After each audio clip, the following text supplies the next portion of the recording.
Só explicar para vocês, antes de mais nada, o porquê que está sendo gravado. Pegar o microfone aqui, né? Fala. O fio. É que eu não posso soltar a caixinha, senão... Não, tudo bem, acho que dá. Bom, ligar aqui. Por que nós estamos gravando? Pode parecer à primeira vista que é uma questão de vaidade. Não é. Na realidade, infelizmente, nem sempre a gente tem condições.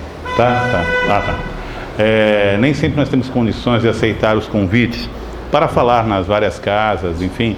E às vezes as casas ficam um pouco longe, que uma vez me convidaram para ir no Rio Grande do Sul, não dava, né? E aí nós acabamos improvisando. Nós conseguimos, através de uma conexão da internet, eles colocaram lá num telão, né, um projetor, e eu falava pelo Skype, e aí o pessoal fazia perguntas, tal. Foi muito bacana, para ver que o espaço já não nos separa tanto assim.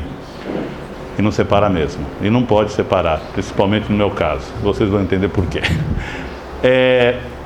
Nós estamos gravando, como em algumas casas que nos apresentamos, gravamos, para que possa ser disponibilizado na internet. E depois, nós temos uma página lá, onde nós colocamos os vídeos, possa ser assistido por outras pessoas. Às vezes alguém, puxa, esse assunto aqui, acho que vai, né, pelo menos ajudar a fazer uma reflexão, enfim. Então é por esse motivo que a gente está gravando. Pois bem, o tema da noite. Como todos os temas que nós apresentamos, né, nas várias oportunidades, esse tema não poderia ser diferente. É um tema que toca a minha experiência pessoal. Porque é muito difícil, de repente, falar de algo que não se conhece, ou de algo que não faz parte do contexto em que nós estamos vivendo, né?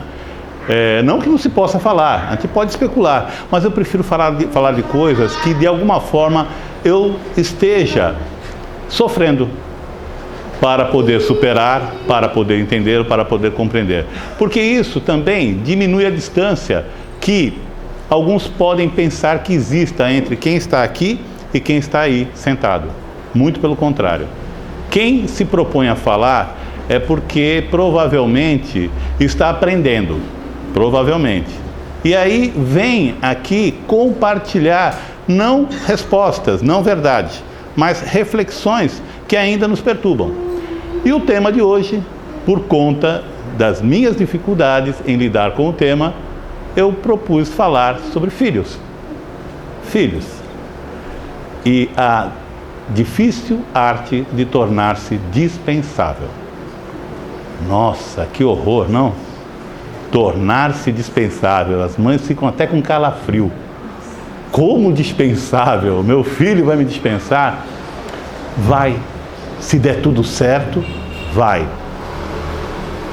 Olha só, quando a gente fala dispensável, tornar-se dispensável, não significa abandonado, não significa deixar de ser amado, de ser reconhecido, de ter a relação afetiva estreitada com aquela pessoa que tanto significa para nós. Não. Significa tão e simplesmente que nós tivemos sucesso. Sucesso em gerar, ou melhor, em auxiliar aquele ser a tornar-se autônomo e cuidar da própria vida. Todos nós que estamos aqui, alguns mais rodados que nem eu, né, em algum momento da vida teve que sair da casa dos pais. Alguns até tocado, né? Mas teve que sair. Por quê? Porque chegou um momento em que precisava alçar voo, como um passarinho, né, que pula do ninho e tem que se arriscar nos voos. E naquele momento, de muita coragem, que é necessário, de muita coragem, nós abraçamos o mundo e saímos de casa dizendo: pai, mãe, valeu, né, valeu a pena, né, e estou indo cuidar da minha vida. Se bem que algumas vezes eles voltam. Ainda bem, né? Eles voltam. E voltam com os pacotinhos para ele tomar conta, enquanto eles vão no cinema com o marido, né? Os chamados netos, né? Num centro espírita, geralmente, né, existe uma procura muito grande por soluções. A gente está cheio de problema, né? E a gente vem buscar soluções. E uma das soluções que parece que é comum em todos os centros espíritas é a questão da obsessão, né? Nossa, me falaram que eu estou obsediado. né? Eu estou com ziquezira, eu estou com urucubaca, e tem um cara que está me perseguindo. Então eu vim aqui para poder dar um jeito nesse negócio. Bom, realmente não é esse negócio, e a coisa não é tão ruim assim. Na realidade, quando nós falamos de obsessão, nós já fizemos uma palestra a respeito disso, nós estamos falando de relacionamentos, né? Seja qualquer tipo de obsessão, ela existe por conta de afinidade. Mas isso aí é um outro tema. Mas o que eu queria dizer é o seguinte, já é comprovado que existe uma maneira excepcionalmente bem-sucedida de nós minimizarmos a possibilidade de termos obsessores. Existe uma maneira quase que infalível, né? Pelo menos de a gente procurar amenizar o grau de obsessão, ou procurar suavizar essa obsessão. Tenham filhos. Simples assim, tenham filhos. Tenham filhos e convidem os obsessores a tornarem-se vossos filhos. Vocês não acham uma boa ideia? Imagina, a obsessão é um drama. Imagina aquele ser desencarnado te perseguindo, querendo se vingar. De repente você consegue convencê-lo a te perdoar, ou uma moratória, e pede para ele, quem sabe, tentar reencarnar como filho. Olha que maravilha. Você pode colocar o obsessor de castigo. Se ele não te atender, se ele te perturbar, você pega ele já para o seu quarto, de castigo. Faz isso com o obsessor desencarnado, mas nem a pau, mas nem com a ajuda do protetor espiritual.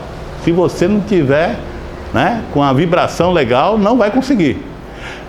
Gente, é óbvio, a gente está brincando, mas na realidade, a gente não pode esquecer que a relação, todos os nossos relacionamentos, não só entre pais e filhos, mas entre companheiro e companheira, irmãos, né? Enfim, todos os amigos, relacionamentos dentro do trabalho, eles acontecem com um objetivo principal, nos ensinar alguma coisa, fazer com que nós, através do contato com o outro, aprendamos aquilo que nós precisamos aprender.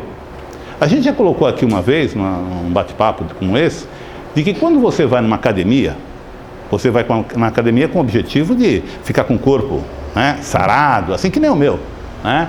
Então, o pessoal dá risada, né? Mas é verdade.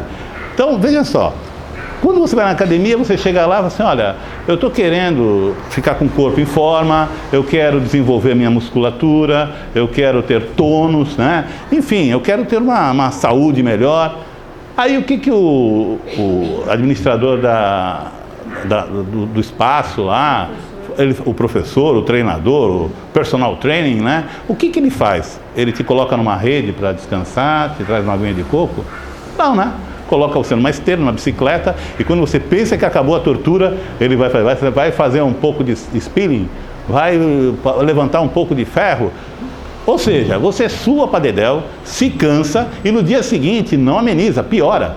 E quando você chega com aquele corpo idealizado, o que acontece? Você para.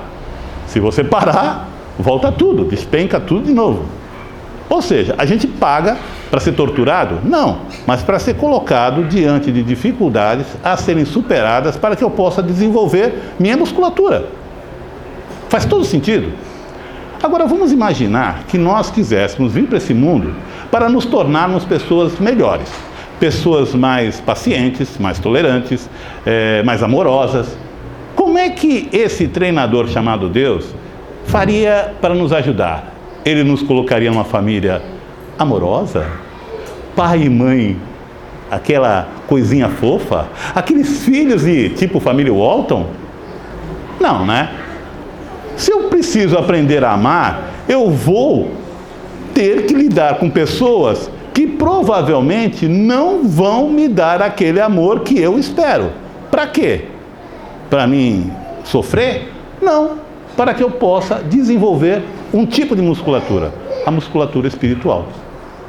Eu só aprendo alguma coisa sendo forçado, através de exercícios, a superar a dificuldade.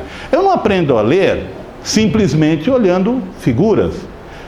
é do sacrifício, do entendimento do que significa aquele símbolo e tantas provas é que eu consigo, de repente, desenvolver o raciocínio e aprendo a ler. E quando aprendo a ler as primeiras sílabas, eu paro por ali? Não, aí a coisa se complica.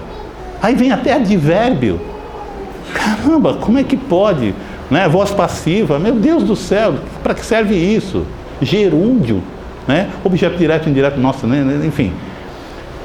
Matemática, para que serve a matemática? Eu não vou usar isso nunca. Vai sim. Mas todas essas matérias que nós aprendemos, elas não são incorporadas em nós, senão através do esforço contínuo na superação. E não poderia ser diferente com relação à coisa principal que o ser humano carrega, que são os seus sentimentos. Então, como é que fica essa questão da relação com os filhos? O que os filhos contribuem, ou melhor, o que a relação pais e filhos pode contribuir para o desenvolvimento nosso? Pensem bem, o que eu aprendi com os meus pais e o que eu aprendi com os meus filhos? Existe uma ideia de que os filhos sejam nossos frutos, né? Hoje eu ouvi uma amiga falou assim: meu filho é meu, não solto, não largo de jeito nenhum, né? É uma pena, mas como frutos um dia eles caem da árvore, né? E precisa, não pode ficar grudado, senão murcha lá, né? A árvore não aguenta o peso de tanto fruto e ela se enverga, né? Veja só, é claro que isso é uma expressão, né? Que se conhece a árvore pelos frutos que ela dá. E aí tem muito pai coçando a cabeça, olhando para o filho, dizendo: ai, onde foi que eu errei? Outro dia eu estava conversando com um amigo que ele já é um adolescente mais maduro, ele tem 90 anos. Nossa senhora, que é isso? Não fala assim, meu Deus do céu. Esse meu amigo, ele estava muito preocupado, porque naturalmente ele está chegando numa idade que ele começa a pensar que talvez já esteja chegando a hora dele passar para o outro plano, né? Ele é espírita e tal. E ele falou: puxa vida, eu não sei realmente, será que eu fiz tudo o que eu precisava fazer? Será que eu fui um bom pai? Será que eu ajudei meus filhos? Afinal de contas, é pelos frutos que se conhece a árvore. E às vezes vejo meus filhos cometendo alguns deslizes, uns temperamentos assim que eu discordo. Aí eu falei: meu amigo, primeiramente vamos deixar bem claro uma coisa: todos nós, sem exceção alguma, em todo o universo, sempre é a sua melhor versão. Gente, ninguém aqui é de 1,99. Nós somos joias raras. Todos nós, sem exceção, estamos fazendo o nosso melhor agora, nesse exato momento, em todo o universo. Ah, mas aquele cara que está matando, estuprando, ele está fazendo aquilo que ele consegue fazer, que motiva ele, que ele acha que é justo e que ele acha que é o melhor. Ah, mas então qualquer um pode fazer tudo? Não, qualquer um sempre faz tudo o que quer. Isso não significa que não tenham resultados, mas nós fazemos o nosso melhor. Portanto, você fez o teu melhor. E seguramente cada um daqui foi o melhor pai que pôde ser, foi a melhor mãe que pôde ser e recebeu os filhos melhores que poderiam ter recebido. Não existe. Gente, Deus não é aquele entregador de pizza maluco que entrega a pizza errada, ainda toda torta, né? Ainda mais se for aquela pizza de champignon com creme, chega tudo num canto, né? Não. A pizza nunca é nunca entrega errada. A pizza vai certinha para a boca certa. O filho vai para o pai certo e o pai certo, a mãe certa vai para o filho. Não existe, não tem erro, ok? Portanto, essa é a primeira questão que a gente tem que deixar bem claro. A segunda é a seguinte, aí eu falava para ele: eu vou me permitir discordar desse ditado, que é pelos frutos que se conhece as árvores, né? Na realidade, a gente precisa entender o que é fruto. Ah, meus filhos. Não.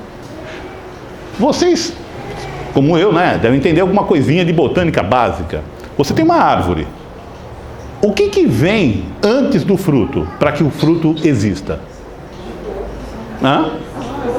A flor, certo? E é da flor que vem o fruto. Se a flor cai, não tem fruto, ok? Eu poderia, então, com uma licença poética, né, dizer que meus filhos são as minhas flores, que se eu cuidar bem, poderão dar frutos.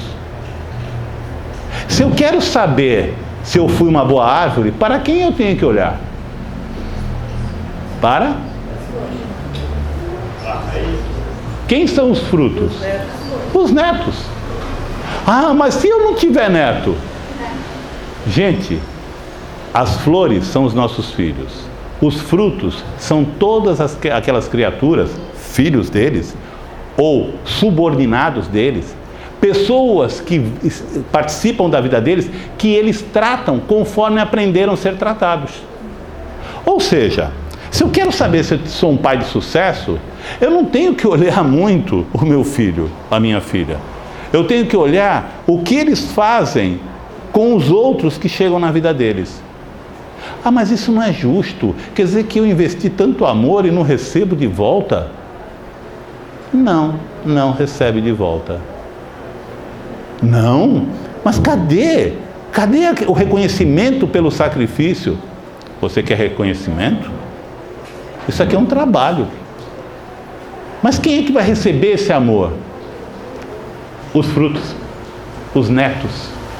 As pessoas que encontrarão os nossos filhos pela estrada da vida, e receberão delas aquilo que eu consegui transmitir para eles. Dessa maneira, a minha responsabilidade aumenta muito, porque eu não estou simplesmente cuidando dos meus filhos, eu estou cuidando do mundo que virá a partir deles. Se eu quero entender o que eu fiz da minha vida enquanto pai, eu preciso olhar o que meus filhos estão fazendo com aquilo que eu transmiti. Assim, mas eu fiz muita coisa errada. E eu fiz muita coisa errada. Minha filha, então, ela vive me lembrando das coisas erradas que eu fiz. Mas você fez isso. Mas você fez aquilo. Mas sabe uma coisa? Aí que vem a coisa interessante, o do aprendizado. Seguramente ela não vai repetir os mesmos erros que eu. Mas a gente aprende com os erros também? Aprende. Com aqueles que nós praticamos e com aqueles que nós assistimos. Por isso que essa relação pai e filho, ela é tão importante. A proximidade é tão grande, a mistura de sentimentos, de histórias é tão intensa, que eu consigo, mesmo quando erro, dar a eles uma referência que será positiva no final das contas. As maiores lições, e aí eu abro um parênteses sobre a minha vida pessoal, que eu aprendi na minha vida, vieram do meu pai. E não foram lições lindas e maravilhosas. Eu vi meu pai se destruindo. Então eu vou fazer a mesma coisa que ele? Como dizia já um poeta, né? Nós culpamos os nossos pais, isso é absurdo. Por quê? Porque foi assistindo os sofrimentos desse homem, eu aprendi que eu não poderia, não me permitiria errar da mesma forma. Eu faria outros erros, e fiz, naturalmente. Como meus filhos também, eles observam, e é claro, eles têm que ser críticos. Filho não tem que santificar pai e mãe. Ele tem que olhar esses parceiros espirituais com muita crítica. E aprender, é claro, reter aquilo que é bom e levar na bagagem. Mas aquilo que é mal, levar na bagagem também, como referência. É assim que nós aprendemos. Nós precisamos nos libertar, sim, do vitimismo. A relação pai e filho é uma relação tenebrosa, muitas vezes tenebrosa, porque nem sempre a gente consegue estar à altura do grande desafio desse aprendizado. Eu sei que nem todas as pessoas que frequentam um centro espírita são espíritas, vêm em busca de um lenitivo e tal, e às vezes alguns conceitos podem parecer estranhos, mas a reencarnação é um conceito muito divulgado. Vejam bem, quando um ser humano se propõe a reencarnar, ou quando ele reencarna sem saber que está reencarnando, porque muita gente reencarna sem a mínima noção do que está acontecendo, Mas é possível uma coisa dessa? Mas não é tudo planejado? Nem sempre. Vejam o nosso exemplo. Quem foi que escolheu a papinha, a primeira papinha da criança? Foi ela? Pegou, deixa eu ver o menu aí, o que eu vou comer hoje? Foi ela que escolheu a escola, a primeira escola? Foi ela que escolheu a roupinha que ela ia usar? Foi ela que escolheu aquele corte ridículo, né, que eu fiz em homenagem a um jogador que fazia sucesso? O filho vai cobrar isso depois, mas que você fez comigo, né? Enfim, mas não foi. Quem foi? Pai e mãe, né? Isso quando tem os dois. Mas foi alguém adulto, né, maduro, ou mais maduro que aquela criança, que escolheu a maneira como ela ia ser introduzida nesse mundo e os desafios que ela ia ter. Escolheu a escola, escolheu a dieta, escolheu a roupa, escolheu até os amiguinhos que ela ia ter no começo. Até que um belo dia, no desenvolvimento da autonomia, essa criança solta a frase célebre que deixa toda e qualquer mãe angustiada: eu não quero brócolis. Eu não gosto de moela. Eu não suporto essa camisa. Eu não gosto desse corte de cabelo. E esse não evidencia que aquele ser humano, que nós pensamos que é em miniatura, mas ele é um espírito, ele começa a recuperar aquilo que ele sempre teve: liberdade de escolha. E com o passar do tempo, ele vai escolhendo, e cada vez mais se distanciando de nós, pais, os zeladores da vida deles. E aí nós ficamos apavorados, porque a gente chega e solta frases completamente alucinadas do tipo: não estou reconhecendo em você o meu filho. É que você nunca viu mesmo de perto a criatura. Porque se você tivesse visto aquele ser nefasto que você recebeu no ventre, principalmente as mãezinhas, e aquela coisinha fofa, gude, gente, vocês jamais pegariam no colo. Por quê? Porque é um ser humano. E o pior de tudo, igual a nós. Cheio de erros, manias, vontades, frustrações, mas muitos sonhos. Antes de continuar, eu queria que vocês fizessem um exercício, e vão pensando nisso, hein? Porque pro final eu quero deixar com vocês um presente. E presente a gente não rejeita, a gente depois passa para outro se a gente não gostar, não é isso? Que nem aqueles presentes de casamento que a gente ganha, né? Aquele vaso horroroso, aquele elefante, aquele tigre para botar no carro que balança a cabecinha, enfim, aquelas coisas horrorosas, né? A gente não gosta, faz cara de obrigado e dá para outro. Então, se vocês não gostarem do que eu der para vocês no final, vocês dão para outro, por favor, mas fingem que gostaram, tá? Então, para vocês receberem esse presente, né, que não é meu, eu estou repassando também, não porque eu não tenha gostado, que eu adorei, eu quero compartilhar com vocês. Eu preciso que vocês só façam uma coisa. Todos aqui se lembram, mais ou menos, quando tinham 5 anos de idade? Se lembram vagamente? Lembra, né? Eu quero que vocês, enquanto daqui para frente, procurem lembrar, de quando em quando, dessa criança que um dia vocês foram. Tá? E guardem essa memória aí e acalentem, porque ela vai ser muito necessária no final do nosso bate-papo. Pois bem, quando esse ser, ele decide encarnar, ele vai trazer consigo todos os recursos que ele desenvolveu ao longo de sua existência milenar. E nós já fomos de tudo, e já fizemos coisa pra caramba. Nós somos o resultado de uma saga interminável. A nossa história é uma epopeia. Nós somos bom pra caramba. Porque tem que ter muita coragem para voltar para cá.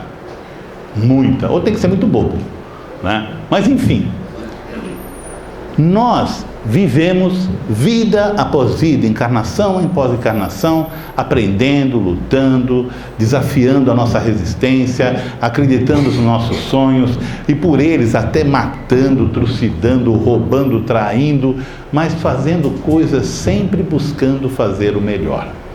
Pois bem, chega uma hora de reencarnar.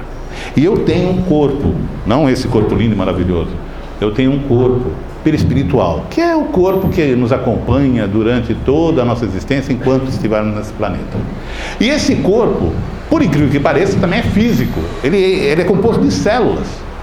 E essas células, além de formarem esse corpo, elas também constituem sistemas que possibilitam nós mantermos a nossa memória, ok? O nosso corpo físico, essa coisinha fofa aqui, ele começou a se formar a partir do encontro de duas células, uma do papai e uma da mamãe, naquela noite chuvosa, né, que eles estavam cheios de amor para dar. Aí encontraram as duas células e formaram a primeira célula ovo, uma única célula, com informações genéticas de ambos. Mas não é só isso que vem nessas células, vem toda a memória emocional de ambos.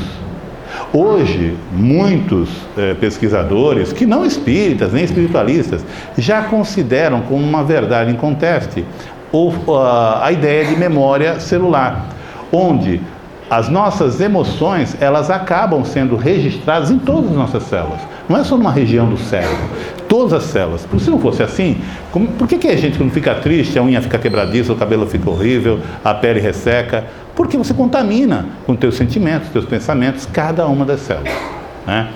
Enfim, essa memória celular, contendo tanta carga emocional negativa e positiva, contendo todas as estratégias que foram adotadas por papai e mamãe ao longo da vida, mas também ao longo das existências, porque eles também trouxeram para esse corpo deles as memórias anteriores, vejam bem, transmite para aquele corpo informação toda essa enciclopédia de recursos. E aí, o espírito reencarnante acaba entrando em sintonia com tendências, com dramas, com escolhas de papai e mamãe. O que vem à tona é o quê? O resultado dessa sintonia. Muitas vezes, né, essa sintonia acaba gerando problemas repetitivos, comportamentos que a gente fala assim, nossa, mas é igual o pai, é igual a mãe, fazendo as mesmas coisas, porque ele está simplesmente repetindo. Existe uma série de técnicas, uma série de tratamentos, terapias, que visam cancelar ou amenizar o impacto dessas memórias celulares. E não é só a psicoterapia, tem a microfisioterapia hoje, tem o toque terapêutico, tem um monte de coisas aí, né? Mas fora isso, nós temos a vida de relação, que faz com que nós aprendamos a superar as nossas dificuldades a partir desse exercício constante de conflitos, né? E o grande desafio é justamente esse, aprender a amar. É preciso amar as pessoas como se não houvesse amanhã, né? Lembram da música? Eu até ia colocar, mas não deu certo. Mas olha só, essa frase, essa estrofe, ela é de um significado tremendo. Porque significa o quê? Que eu vou morrer? Não. Esse amanhã é essa mania que nós temos de viver, e a minha filha me fala isso sempre, no futuro. Nós perdemos a oportunidade de viver no agora. O agora, que é o único tempo da ação. O único. Não tem outro tempo para você agir. Você não pode agir no passado. Ninguém conserta passado, gente. A gente encara resultado que veio dele. Ninguém vai voltar na máquina do tempo, o Doug e o Tony, né? Quem é mais rodado sabe quem são, aqueles personagens do túnel do tempo, e voltar lá atrás e consertar aquilo que você fez. Não tem como. Você só pode lidar com o resultado. E mesmo os resultados é no agora. É no agora. Eu não posso mudar o futuro. Ah, mas o futuro se constrói a partir de agora. Sim, e você pode mudá-lo imediatamente no segundo posterior. Portanto, o ser humano, nós encarnados ou desencarnados, nós precisamos aprender a amar, como se não houvesse amanhã. Mas não porque não vai existir um futuro, é que não é lá que eu estarei agindo, é aqui e agora. Não importa o que eu fiz até 5 minutos atrás. A mudança começa agora, é num agora. E os nossos filhos, eles nos colocam exatamente nessa oportunidade. E não só nossos filhos, nós, enquanto pais, para eles. Eu só posso amá-los agora, porque eles irão embora. Irão embora para o mundo? Tem gente que fala, eu crio os filhos para o mundo. Não! Primeiro que a gente não cria nada. Eu recebo esses espíritos, esses filhos, sob a minha responsabilidade, até o momento em que eles possam caminhar com as próprias pernas. Que eu os ajude a ir para si, em busca dos próprios sonhos. Se eu conseguir isso, eu vou conseguir fazer com que esse amor que eu tenho seja passado para as próximas gerações. Imaginem vocês que o amor é um sentimento de mão única. É de mão única. Ou seja, você ama o filho ou a filha, o neto, não importa, e aquele amor o preenche e ele passa adiante. E assim por diante. Imagine se eu amo meus filhos, se eu faço o mínimo que seja, e aquilo gera um resultado no futuro, imagina como será o meu bisneto, o que ele estará fazendo. Eu estarei lá, naquelas ações, naqueles pensamentos. Talvez eu esteja lá mesmo, encarnado, como filho dele. Olha que legal, aí sim eu recebo de volta. Pô, mas será que eu vou vir como filho do meu bisneto? Gente, a família espiritual que a gente tanto fala, e a gente sempre fala nisso, né? Não, a família espiritual, eu vou voltar para o plano espiritual, vou encontrar minha família espiritual. A família espiritual, ela é composta por afinidade. Não é à toa que quando estamos encarnados, nós estamos encarnados em um grupamento que muitas vezes é totalmente antipático. Existem irmãos que não se dão. Pai que prefere aquele do que aquele. Que não cruza o santo, né? O santo parece que não bate. Mas por quê? Porque são espíritos que não são da mesma família espiritual. E quando desencarnam, eles encontram quem? Aqueles que são semelhantes. Portanto, essa nossa experiência momentânea de paternidade, maternidade, de filiação, é uma experiência valiosíssima para que nós possamos superar as diferenças, crescermos e aprendermos a amar. Só isso, mais nada. E é duro. Por quê? Porque a gente tem o apego. É meu. Ele é meu. Ela é minha. Minha esposa, meu pai, minha mãe, meu filho. Mas em verdade, cada um de nós, quando sair desse mundo, deixa tudo para trás e vai só com uma coisa. Com aquilo que nós somos. Com aquilo que nós somos. Ah, mas será que eu não vou encontrar de novo meu filho, meu pai, minha mãe? Sim, se tiver sintonia. Sim, se tivermos com os mesmos propósitos. E se não tivermos, isso também não faz mal. Não faz mal. Porque eles estarão com aqueles que eles têm sintonia. É duro a gente abrir mão disso. Mas nós somos sós. Essa solidão nos apavora, nos amedronta. E não é à toa que a gente procura alguém para partilhar a solidão. Um companheiro, uma companheira, que se unem e de repente aquela busca pela felicidade encontra parceria em espíritos dispostos a virem na condição de filhos, mas que partirão, né? Esse medo, essa insegurança que nos contamina a todos, e contaminará eles também, porque eles também terão filhos, né? Ele existe e existirá enquanto nós não nos reconciliarmos com a pessoa mais importante na nossa vida. E quem é? Nós mesmos. Lembra o que eu falei sobre a criança, que era para vocês pensarem? Pois bem, eu vou pedir com todo respeito, mas com toda dignidade, que vocês se permitam entrar em contato com essa experiência. Não é nenhuma experiência mágica, nada disso. É algo muito singelo, muito simples. Mas quem se permitir, eu tenho certeza que sairá daqui esta noite em boa companhia, na melhor companhia. E aí poderá olhar os filhos, olhos nos olhos, como irmãos. Porque afinal de contas, todos nós aqui estamos aprendendo a crescer. E sempre ficará aquela pergunta que nós todos, pais, mães, avós, bisavós, tem que um dia responder. O nosso objetivo, o nosso crescimento se traduz em capacidade de amar. Então, todos temos que crescer. O que você vai ser quando você crescer? Essa é a pergunta. Que é igual a uma outra.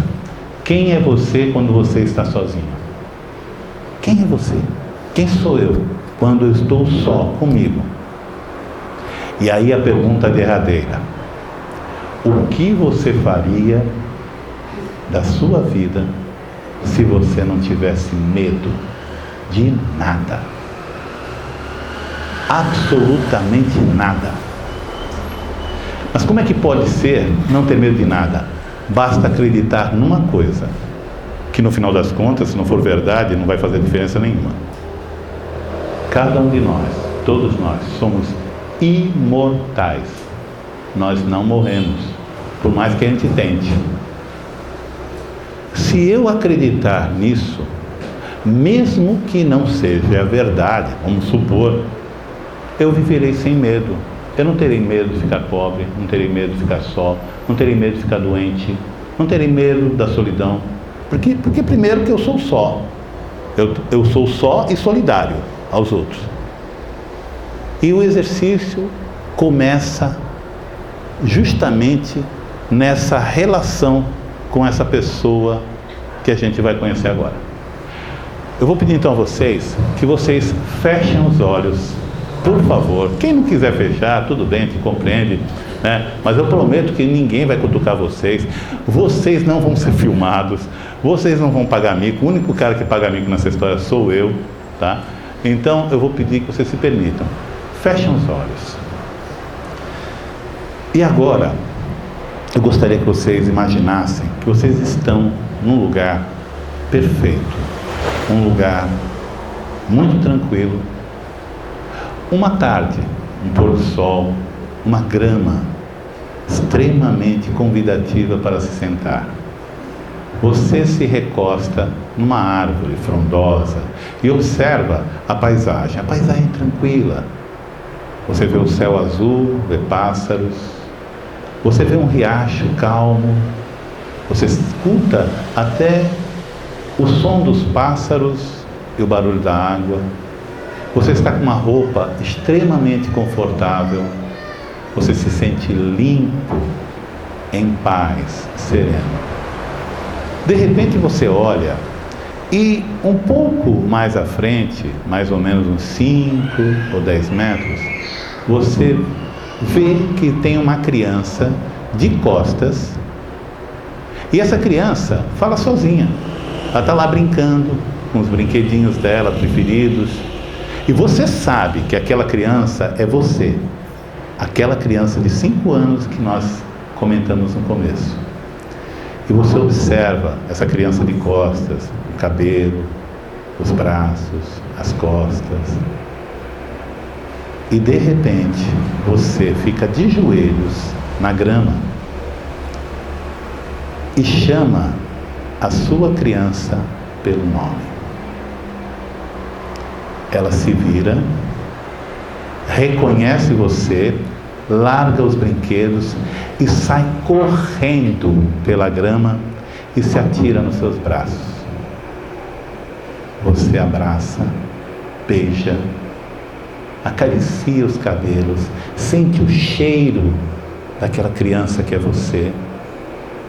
E ela rindo, te beijando, te abraçando, você sente fisicamente os toques daqueles bracinhos, aquele corpinho.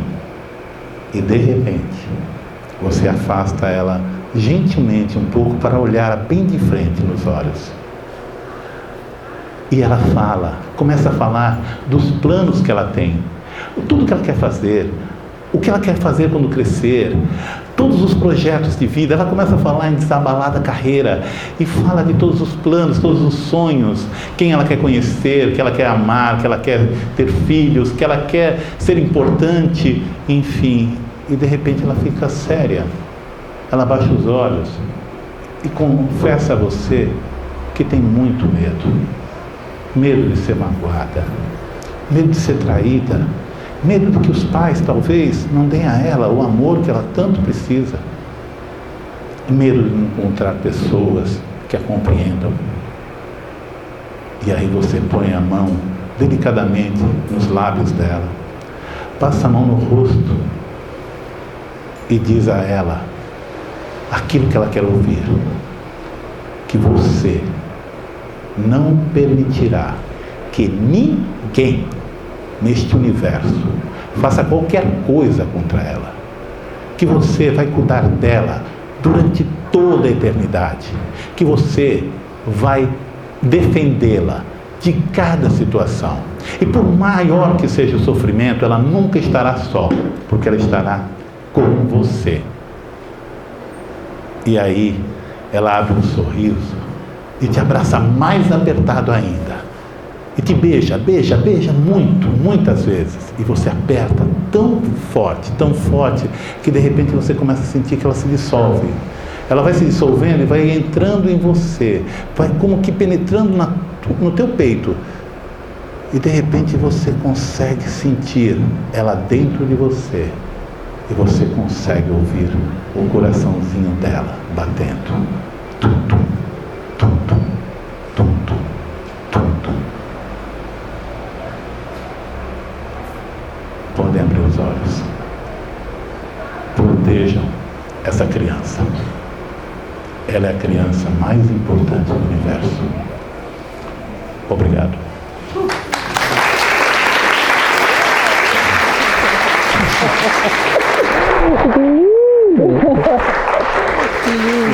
Eu fui lá. Foi lá? Alguém foi lá? Foi? Eu fui lá. Gente, isso não é um truque. Isso não é uma fantasia. Nós somos espíritos imortais. Essa criança é imortal. Todos nós somos crianças ainda. Nós temos muito que crescer. Esse corpo é uma ilusão. Essas rugas, elas escondem uma criança agitada. Uma criança que merece ser amada, ser feliz, independente dos erros e traquinagens que fez. Deus não criou bastardos. Deus não criou animaizinhos de estimação. Ele criou filhos. E a mínima coisa que eu posso, como filho de Deus, me sentir é um co-criador. Nós estamos sendo treinados. Somos simples estagiários nessa vida para assumirmos aquilo que é de direito de cada um de nós. Reinar absoluto, não sobre os outros, sobre nós mesmos. E aceitarmos ser felizes. Obrigado, gente.